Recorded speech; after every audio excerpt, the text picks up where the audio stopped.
Sveiki, esu Jolanta Puzienė ir su Young Living aktyviai esu jau nuo 2014 metų. Prieš tai dirbau virš 12 metų valstybinėme sektoriuje. Auginu 3 vaikus ir jie buvo tas motyvas, kas paskatino mane domėtis aromaterapija ir kitokių gyvenimo būdų. Visada buvau taip auklėjama, kad svarbiausia yra sveikata ir kokybė. Eterinių aliejų kokybė man buvo svarbi dėl to, kad būčiau tikra, jog savo vaikų sveikatai galiu duoti tai, kas geriausia.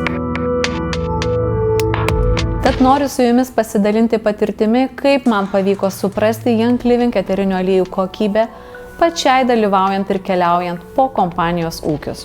Tai, kuo su jumis dalinsiuos, man tai tarsi gausos pilni namai, kur yra ir jaukumas, ir šiluma, gera sveikata, kai tavimi rūpinasi ir kuriasi gražūs santykiai.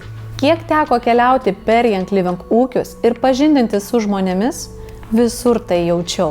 Young Living eterinių aliejų aukščiausios kokybės užtikrinimas remiasi visų reikiamų procesų nuoseklia kontrole. Kokybės standartas, vadinamas Seed to Seal, nuo sėklos iki kamštelio, užtikrina aukščiausią kokybę. Sėklų atrankos svarbą teko tyrinėti keliuose ūkiuose. Vienas iš jų – Prancūzijos Provansas. Geras eterinis aliejus prasideda jau nuo sėklų kokybės ir kaip giliai šaknis skverbiasi į žemę. Kiek pačios sėklos švarios, kad nebūtų GMO ar kokių teršalų jose. Ypač buvo įdomu sėklų atranką stebėti JAV, Vašingtono valstijoje, melisos auginimo plantacijose. Melisos eterinis aliejus yra antras pagal brangumą ir iš jo išgauti eterinį aliejų bus tikrai nelengva, jei sėklos bus nekokybiškos.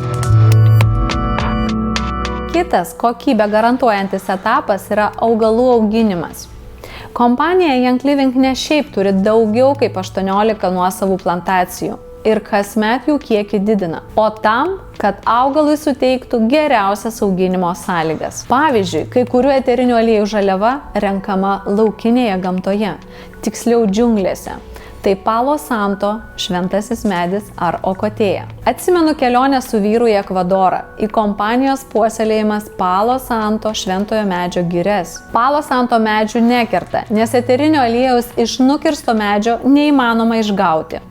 Jis išgaunamas tik iš mirusio, sutrūnijusio medžio. Pamenu, kai darbininkai Ekvadore padovanojo Palo Santo malką. Man tai buvo svajonių dovana.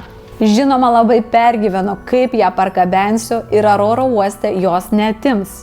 Įvyniojau visaip kaip tarp drabužių. Ir ką jūs manote, oro uoste mane iškviečia atskiram patikrinimui. Mintyse negalėjau susitaikyti, kad teks atsisveikinti su dovanota malka.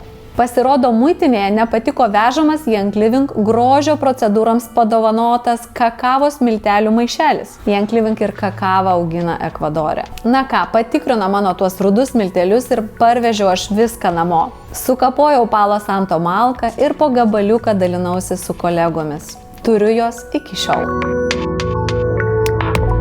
Augalų auginimas Young Living – tai tarsi šventenybė.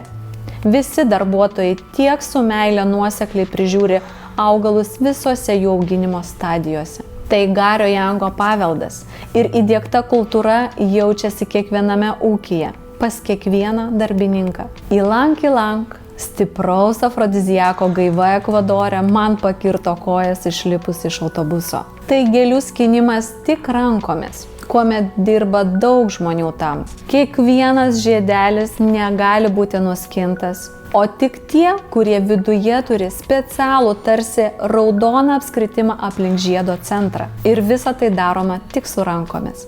Visa tai turi prižiūrėti skynėjai kiekvienam žiedui. Aukščiausios kokybės eterinis aliejus tai ne tik tai, jog jis 100% natūralus. Tai ir gyvybingumas, aukštos vibracijos, kokybė, pilna cheminė sudėtis ir daug meilės gamtai bei žmogui. Ekvadore būnant lankėme ir ožkų bei Kalifornijos sliekų fermas. Kaip tai susijęs su eteriniais aliejais? Ogi nuo jų mėšlo, gaminamo humuso labai priklauso eterinių aliejų kokybė. Taip pat Ekvadore dalyvaujant auginimo ir distiliavimo procesuose teko pagulėti ir rūtų lovoje. Apie rūtos augalą darbininkai skundėsi labiausiai, kad ją distiliuojant jie negali visai savęs prognozuoti. kad gali užmigti bet kada, net trumpam prisėdę. Tai stipriai raminantis eterinis aliejus. Mes Lietuvoje turime daug smagių asociacijų su šiuo augalu. Kroatijos plantacijos buvo pradėtos kurti šlamučių auginimui. Pasaulyje šis vertingas augalas baigia išnykti ir jam reikia atitinkamos dirvos bei daug vėjo, kad jo kokybė būtų aukščiausia. Dirva yra vienas svarbiausių dalykų eteriniam aliejui. Prieš auginant augalus kompanija laisto žemę specialiais eteriniais aliejais, kad jos švara būtų maksimali. Kitas kokybę garantuojantis etapas yra distiliavimas. Galite užauginti nuostabius augalus, bet iš jų paimti tik 20% gėrio. Gary Youngas yra užpatentavęs visą įrangą distiliavimui ir to pasaulyje nieks negali atkartoti. Distiliuojant svarbu užtikrinti kiekvienam augalui skirtingas temperatūras, slėgį ir distiliavimo trukmę. Pavyzdžiui, distiliuojant kiparisą reikia lygiai 24 valandų. Jei distiliuosite jį tik 3 valandas, iš jo bus paimta tik 20% viso gėrio, kas jame yra. Taip, tai bus 100% natūralus eterinis aliejus, bet jis nebus aukščiausios kokybės. Keletas prisiminimų iš Provanso, kuomet visa komanda subėgo, pamenu, lauke po garais einančiais iš distiliatorinės ir ten tiesiog krito grožio lašelio dulksna iš lavandų distiliavimo proceso.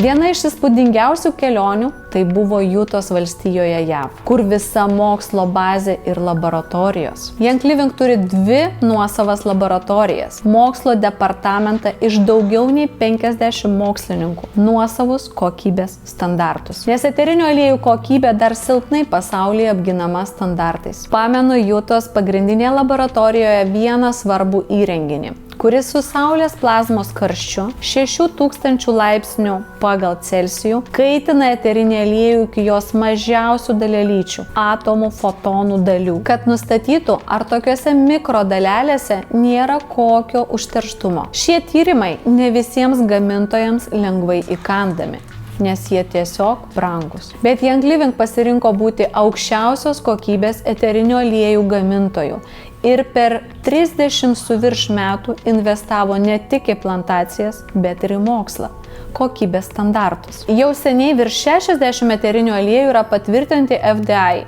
JAV maisto ir vaistų administracijos kaip maisto papildas. Visą kokybės procesą apvainikuoja paskutinis etapas. Etapas, kad eteriniai aliejai yra išpilstomi į buteliukus tik tuo met, kai atlikti tyrimai patvirtina kompanijos pasirinktą aukščiausią kokybės standartą. Svarbiausia, kad tik aukščiausios kokybės eterinis aliejus keliautų pas mus, galutinius vartotojus. Džiaugiuosi galėdama dalintis patirtimi ir nešti šias žinias į visus naujai besikuriančius namus bet kurioje pasaulio šalyje. Džiaugiuosi galėdama su komandomis kurti tą jaukumą jūsų namuose. Mums tai didelė prasmė.